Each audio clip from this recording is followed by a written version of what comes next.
Olá pessoal, professor Rafael Pinheiro aqui, e nesse vídeo eu faço com vocês a prova do CFSD do Corpo de Bombeiros Militar de Minas Gerais 2022, a prova que está aí no vídeo do edital 2021. Eu vou fazer com vocês a prova A, tá bom? Vou fazer um vídeo, vai ser bem rapidinho, diferentemente das lives grandes que eu faço, porque eu também tiro muitas dúvidas nas lives. Esse vídeo é só para apresentar as mesmas questões, ver se suscita algum tipo de recurso. A prova foi ontem, 10 de outubro, estou gravando aqui hoje, dia 11 de outubro de 2021, e comentar com vocês também o que eu achei da prova, o que esperar para os próximos concursos, principalmente para quem está começando agora, começando essa carreira, essa vida de concurseiro mesmo, né?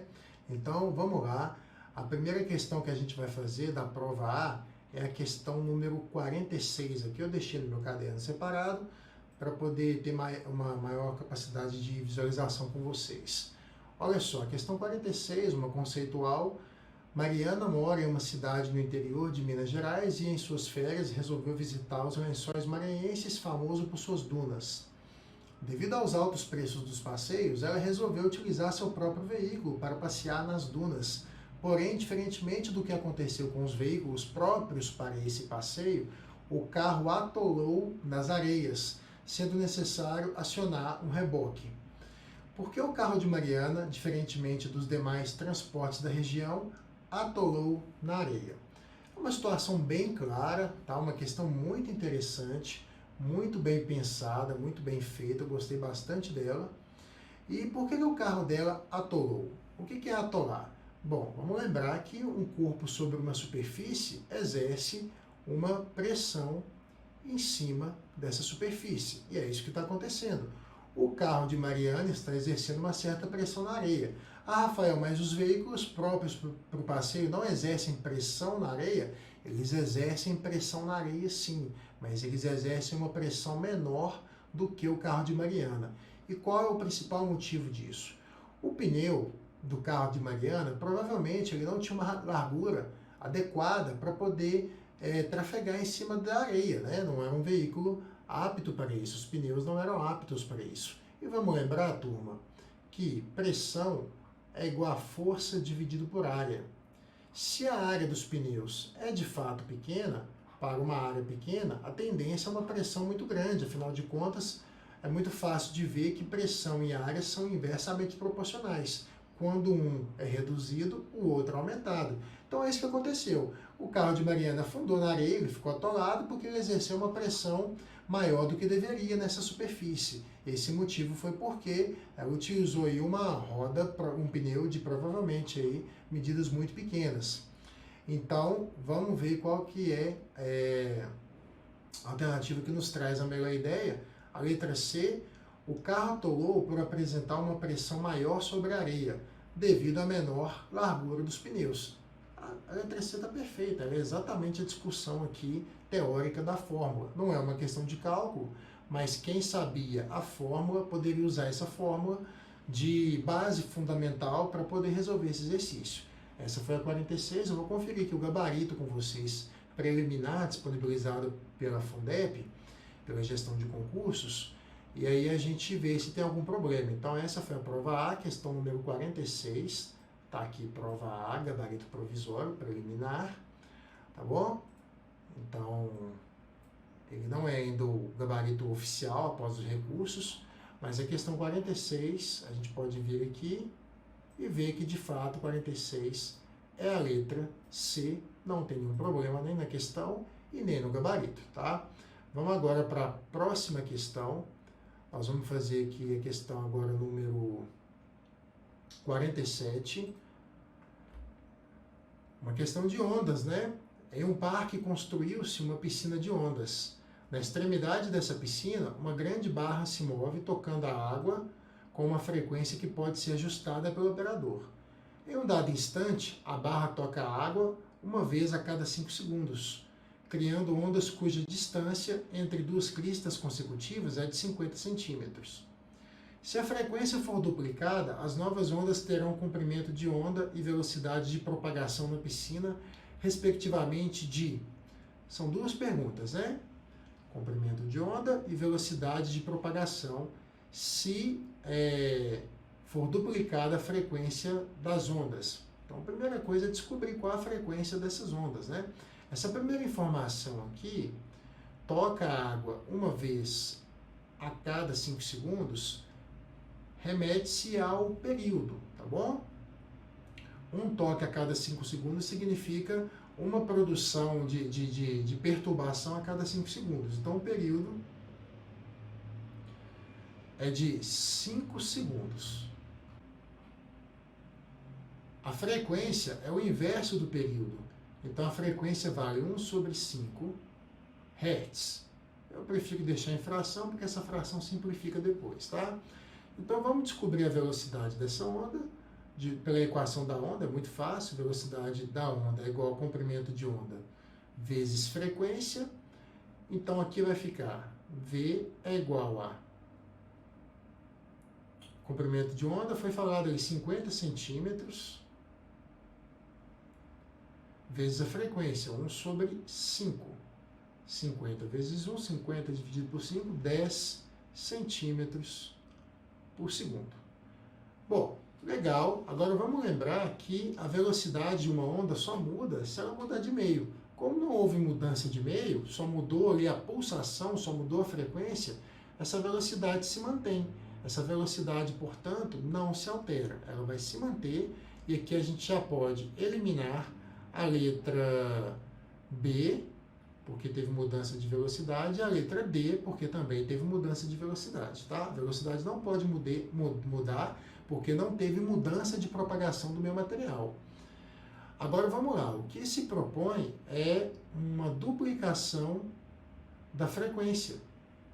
Uma vez que a velocidade é constante, a gente deve perceber, sem precisar fazer cálculos, que para uma velocidade constante, pessoal, a gente põe aqui o CTE para dizer que ela é constante, ali na igualdade, a relação entre comprimento de onda e frequência são inversas, né? Relações inversas. Se a frequência aumenta, o comprimento de onda deve diminuir de forma inversamente proporcional, né? Ou seja, se a frequência dobra, o comprimento de onda divide pela metade. Desse jeito fica muito mais fácil de resolver. Então, o novo comprimento de onda vai ser a metade do anterior, né? Eu vou chamar aqui de lambda asterisco, ele vai ser 50 dividido por 2, que vai valer 25 centímetros. Então, é uma questão de estudo teórico e com cálculos, né, da fórmula, uma questão muito interessante. Eu falei em alguma live de preparação de véspera que essa fórmula da onda é importante a gente saber, né? Não tem como. Ondas a gente sempre tem que estudar essa equação. E tá aí, o CFSD 2022 trouxe uma questão de cálculo de ondas. Finalmente, sempre eram questões teóricas de ondas e agora veio uma questão de cálculo. Tá? Bom, então, em linhas gerais, a velocidade não muda. A gente calculou a velocidade no primeiro momento, aplicando o comprimento de onda que foi dado, multiplicando pela frequência, né? Lembrando que a frequência não foi informada, eu tive que descobrir fazendo o inverso do período, tá? E em seguida, a gente sabendo que a velocidade vai se manter constante, para uma frequência duplicada, o comprimento de onda deve variar de maneira inversamente proporcional. Então, ele divide por 2, ele divide pela metade, tá? Sendo assim, a alternativa correta é a letra A, e a gente confere aqui no gabarito preliminar para ver se está tudo certo com a 47. 47, letra A, legal, então não tem nenhum problema. A questão muito boa, muito tranquila, né? Acho que tinha tanto tempo que eu não vi uma questão de ondas de cálculo na prova da Fundeb que, de fato, a gente tem uma certa surpresa e positiva, né? Porque explorou um tema muito importante, mas dessa forma aqui não tinha sido abordado ainda. Então, agora a gente segue para número 48, que é uma questão de força de atrito. Essa questão, eu trabalhei exatamente essa questão com os meus alunos do curso de Física para a prova. Eu lembro muito bem do dia que a gente fez a aula desses gráficos aí, a aula foi bem grande, porque a gente discutiu bastante em detalhes esses gráficos, depois eles me trouxeram esse feedback, esse retorno. Rafael, caiu aquela questão da força de atrito gráfico, eu lembrei da hora da sua aula. Na verdade, tudo que apareceu aqui na prova, felizmente, eu tinha passado já para o pessoal do meu curso de Física, né? Infelizmente, nas lives não dá para mostrar tudo, porque, afinal de contas, é muita matéria. Mas no curso teórico de Física completo que eu faço, realmente A gente vai à física toda do conteúdo programático, em detalhes, toda palavra que está no conteúdo programático, a gente vai em cima daquilo. Tá bom? E uma delas foi essa parte aqui do freio ABS, eu lembro dessa aula do freio ABS. Então vamos lá, pessoal. Os freios representam parte essencial do sistema de um automóvel e diversos acidentes são causados devido ao mau funcionamento desse equipamento. O freio ABS representou uma evolução muito importante no sistema de frenagem, pois evita muitos acidentes. O carro consegue parar completamente percorrendo uma distância menor, uma vez que esse tipo de freio evita a derrapagem. Opa, derrapagem é atrito cinético, tá? Então ele evita a derrapagem, ele evita o atrito cinético, tá bom? Nossa, essa aula foi muito... Tô fazendo aqui a questão agora pela primeira vez mesmo, assim, em detalhes, então ficou lembrando da aula que a gente teve. Mas olha só, a seguir representa-se esquematicamente como ocorre a variação da força de atrito entre o pneu e a pista, em função da pressão aplicada no pedal de freio, utilizando o sistema de frenagem sem ABS e com ABS, respectivamente. Pessoal, então, essa questão ela teve uma igualzinha no Enem, tá? Inclusive, eu usei a questão do Enem para dar aula de ABS para os meus alunos. E é exatamente uma questão do Enem. Eu não vou me recordar agora qual Enem que caiu, 2015, 2013, eu não vou me lembrar, mas por aí, mais ou menos nessa época. E aí, né, fica aí uma orientação, porque a prova do Enem ela já explorou muito essa parte de força de atrito. Eu até tinha falado com o pessoal, gente, as questões do Enem tem muita coisa de freio ABS, quem sabe, né? E realmente eles pegaram o gráfico do Enem mesmo. De acordo com esses gráficos, assinala a alternativa que apresenta a justificativa da maior eficiência no uso dos freios ABS. Bom, o que a gente tem aqui no gráfico é o seguinte. O primeiro, ele está sem ABS, conforme o enunciado falou, né? O segundo é com ABS. O que está acontecendo aqui? Quando chega no atrito estático máximo, se o carro não tiver ABS, ele começa a derrapar. E aí passa a ser um atrito cinético. E o atrito cinético, vocês podem ver que ele é constante e ele é menor.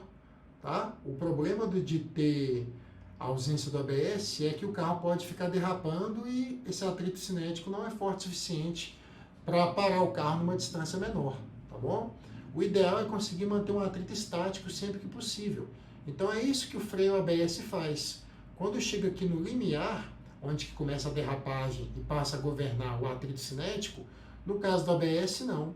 Quando chega no limiar, o carro não começa a derrapar e o atrito cinético não acontece. O que acontece, na verdade, é sempre uma liberação das rodas e uma recolocação do pneu no solo, e a gente tem de novo um atrito estático. Então a gente vai tendo sucessivos atritos estáticos que são sempre maiores, tá? É isso que é interessante perceber. Toda vez que chega nesse limite aqui, ó, no valor máximo, começa de novo um atrito estático para evitar esse escorregamento. Bom, é claro que a gente precisaria de um estudo muito interessante para fazer aqui, mas a princípio é só mostrar para vocês que um tem atrito cinético, que é o sem ABS, e o outro não tem atrito cinético, e o outro é sempre atrito estático, tá? Esse FAT aqui é o FAT estático, e é o que vai aparecer aqui também o tempo todo.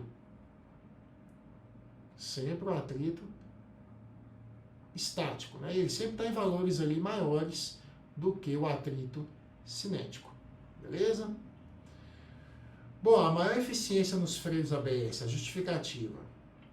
Nos carros que utilizam o sistema de freios com ABS, a força de atrito é diretamente proporcional à pressão aplicada no pedal? Não.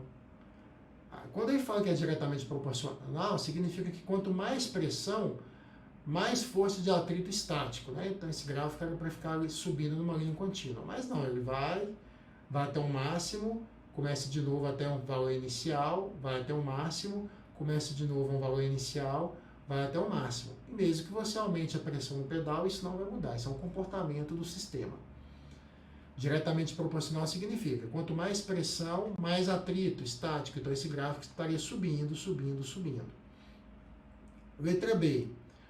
Nos carros que utilizam o sistema de freio sem ABS, a força de atrito é constante, independentemente da força aplicada ao pedal. Não. Nos carros sem ABS, para baixas pressões, o atrito é estático. Ele só se torna cinético a partir de um certo limite. Letra C. Nos carros que utilizam o sistema de freios com ABS, independentemente da pressão aplicada ao pedal, a força de atrito é estática. É o que eu escrevi aqui, né? A gente está com vários atritos aqui, todos estáticos, então a resposta de boa é a número C. Eu acho que essa questão, gente, quem nunca estudou ABS, quem não sabe o que é, eu acho que a maioria de vocês talvez não soubesse, é uma questão de interpretação, né? A gente vê ali que dá para a gente assimilar a ideia do atrito estático e cinético, e é bom saber que o atrito estático é variável. E a gente vê que só no gráfico com ABS que mostra esse atrito variável, né, que fica aumentando, depois ele diminui de novo, ele aumenta, ele diminui, ele aumenta. Essa ideia de variação só se aplica a atrito estático, tá, pessoal? Letra C, vamos lá ver o gabarito preliminar, 48, letra C, tudo certo, de boa. E a gente agora vai para a próxima. Vou fazer agora 49, que é uma questão de curto-circuito. Me surpreendeu, não esperava de novo na prova da Fundeb uma questão de curto-circuito e realmente parecida com a do concurso anterior, meio que Ctrl+C, Ctrl+V, copia e cola. Então eu acho que essa questão foi a que teve talvez mais acertos, justamente pelo Ctrl+C, Ctrl+V, né? A galera, todo mundo que faz concurso e leva concurso a sério, faz as provas anteriores, né? Então quem estudou a prova anterior viu, né, uma questão muito parecida. A instalação elétrica necessita de um bom planejamento para não colocar em risco a vida das pessoas que transitam no local onde foram realizadas. Exemplos do que o mau planejamento pode causar podem ser vistos nas chamadas das notícias a seguir. Susto. Curto-circuito em tomada provoca incêndio em apartamento em Viana. Moradores da região Bom Pastor conseguiram controlar a chama usando mangueira de jardim. Tá, o site. Curto-circuito em poste causa incêndio e deixa moradores sem energia elétrica em Buri. Segundo a Guarda Civil Municipal, chama-se para a região da Mata durante a noite. Notícia está aqui, né, informações mesmo aqui, basicamente sem nenhuma relevância para o problema, para a gente resolver, mas vamos lá. Os problemas elétricos citados nas notícias estão representados nos circuitos a seguir. Considere essa representação como sendo a resistência dos elementos do circuito. Despreze a resistência dos fios de ligação e da fonte. Em qual dos circuitos há risco de incêndio? Bom, gente, o risco de incêndio ele é maior para menor resistência que a gente encontrar. E se a gente encontrar um caminho que liga os dois polos da fonte, sem nenhuma resistência, esse é definitivamente o maior risco de incêndio. Olha só, eu vou fazer todos com vocês. O que vocês deveriam ter feito na hora da prova? Você pega a caneta, que a Fundeb disponibiliza, e você começa saindo da barrinha maior, que é o polo positivo, começa a perseguir aqui o circuito. Você tem que chegar do outro lado, tá? Tipo um joguinho aí de caça-palavras, aquele joguinho de revistinha, de labirinto. Você tem que chegar do outro lado. Passando pelo caminho sempre mais liso, o caminho que não tem resistência. Esse é o caminho de curto. Mas é inevitável. Aqui você encontrou uma resistência. A resistência é bom porque ela causa uma diminuição da intensidade da corrente elétrica, né? Então, o circuito que tem resistência, a corrente é mais fraca. Vamos ver a letra B? Sair da barrinha maior, caminho do curto. Opa, você chega do outro lado sem resistência nenhuma. Sem resistência. Circuito fechou sem resistência. Nós temos aqui um CC, um curto-circuito. A letra B é a resposta, é o pior, né? A pior forma de ligação que poderia ser feita, essa da letra B. A letra C não tem como evitar resistência nenhuma, não tem como, né? Tem vários resistores aí, então a gente vê que a C não seria possível como resposta. A letra D tem até um curtozinho aqui, mas ela é a mesma coisa da letra A, só mudou o desenho. Tá? Chega aqui, a gente encontra de novo a mesma situação da letra A. Então, na verdade, a A e a D são o mesmo circuito, eles só foram desenhados de forma diferentes. Aqui a letra B é a resposta. Vamos lá ver a 49 no gabarito. preliminar da prova A, letra B, tudo ok com gabarito, não tenho nada a dizer. Fiquei surpreso por cair de novo a mesma coisa, cara. Então, assim, não é o que eu espero dos concursos, né, que sempre vem a mesma questão no outro, mas a Fundep resolveu fazer. Mas também ela trouxe 2 de cálculo para a CFSD, né, então resolveram dar uma de graça também. De graça, assim, quem já tinha estudado o curto da questão anterior, do concurso anterior, sabia fazer a questão, né, mesmo sem saber bem a matéria de elétrica.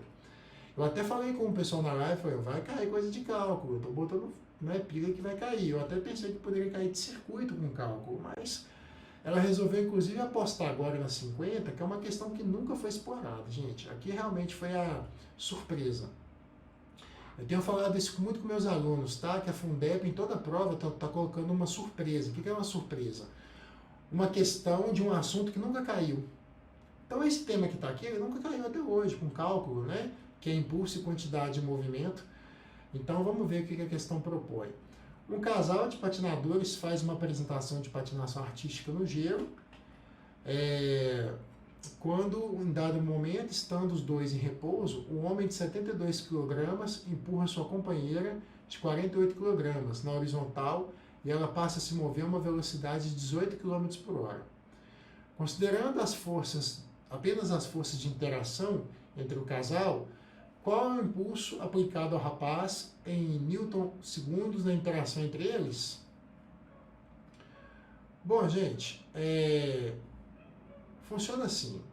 Tem até uma parte da minha aula de quantidade de movimento que tem 2 patinadoras, elas se empurrando. Mas o desenho não foi eu que fiz, não, tá? O desenho lá da aula é tirado de livro, então aqui que eu estou fazendo agora, literalmente aqui na hora da prova, para a gente poder resolver o exercício. Tranquilo? Então é o seguinte, pessoal, o mesmo impulso que um faz, o outro recebe. Então o impulso é igual um dos dois. E aí a quantidade total de movimento do sistema se conserva. Porque esses impulsos, eles são exatamente na mesma intensidade. Então o impulso que o rapaz sofre é também um impulso que a mulher sofre, tá bom? Então a gente tem aqui, na verdade, que calcular o impulso dela. E o impulso pode ser calculado de 2 formas. Ele pode ser calculado por força vezes tempo, que não vai ser o caso da questão, mas ele pode ser calculado também por variação da quantidade de movimento. Então existem 2 definições para impulso, tinha que saber as 2, né? Sendo que a gente vai utilizar aqui a segunda, beleza, pessoal? Então o impulso é igual à variação da quantidade de movimento, que é igual à quantidade de movimento final menos quantidade de movimento inicial. E a gente vai fazer o da mulher, que são os dados que a gente tem, né? A gente tem a velocidade dela aqui, ó, 18 km por hora, e a massa dela, 48 kg. Quantidade de movimento inicial é 0, porque eles partem do repouso, tá bom? Eles partem do repouso, então não tem quantidade de movimento inicial. Logo, o impulso passa a ser o mesmo valor da quantidade de movimento final, que é justamente igual a massa vezes a velocidade final. E a gente vai passar essa velocidade para metros por segundo, não se esqueçam disso, divide 18 por 3,6, isso dá 5, né? 5 vezes 3,6 dá 18, exato, não dá resto, então 5 metros por segundo. Assim, o impulso que a companheira sofreu é igual ao produto da massa vezes a velocidade, que dá 240.